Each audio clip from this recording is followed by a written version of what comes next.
Hello बच्चों, कैसे हैं आप। आज हम आपको मोड के बारे में बता रहे हैं। मोड का मीन्स होता है कि जैसे आपको बहुत सारे ऑब्जर्वेशंस दे रखे, जैसे देखो ये दे रखी है। अब इन ऑब्जर्वेशंस में सबसे ज़्यादा बार जो भी वैल्यू आई है, पहले तो आप उनको, जैसे कि मैं हर बार बताती हूँ, असेंडिंग ऑर्डर में लिखोगे। सारी जो वैल्यूज़ हैं, जो आपकी ऑब्जर्वेशंस हैं, पहले आप उनको असेंडिंग ऑर्डर में लिखोगे और फिर असेंडिंग ऑर्डर में लिखने के बाद आप ये देखोगे कि सबसे ज़्यादा बार जो भी वैल्यूज़ में आई है तो वो आपका हो जाएगा मोड। और इतना सा ही है बस ये आज इसमें मोड। अब आपको एक और चीज़ मैं बताती हूँ जो आपके आगे सीईटी में भी काम आएगा, वो है relation between mean, median and mode. और आप इसमें 10th तक 12th तक ये वैल्यूज ऐसे भी निकाल सकते हो।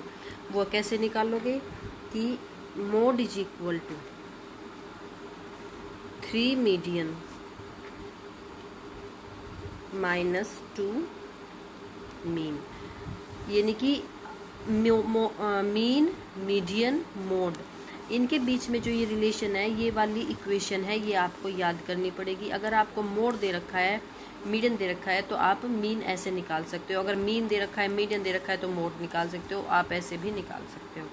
ठीक है, जो अभी तक हमने मीन, मीडियन, मोड पढ़ा है, तो उन सब के बीच का रिलेशन ये है। और ये आपको याद रखना है क्योंकि ये क्वेश्चंस आते हैं इसके ऊपर भी बहुत ज़्यादा, लेकिन हमें फॉर्मूला नहीं पता होता तो हम उसके लिए भूल जाते हैं कि हमें क्या, हम कैसे निकाले कैसे ना निकाले। कई बार ऐसा होता है हमें मीडियन दे रखा होता है, मीन भी दे रखा होता है, तो कहते हैं मोड निकालो, या फिर हमें मीडियन निकालना होता है, मीन दे रखा होता है, मोड दे रखा होता है।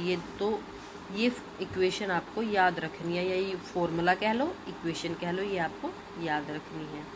तो प्लीज़ अगर आपको अच्छा लगे तो लाइक, कमेंट, शेयर कर दीजिएगा, सब्सक्राइब भी कर दीजिएगा। Thank you.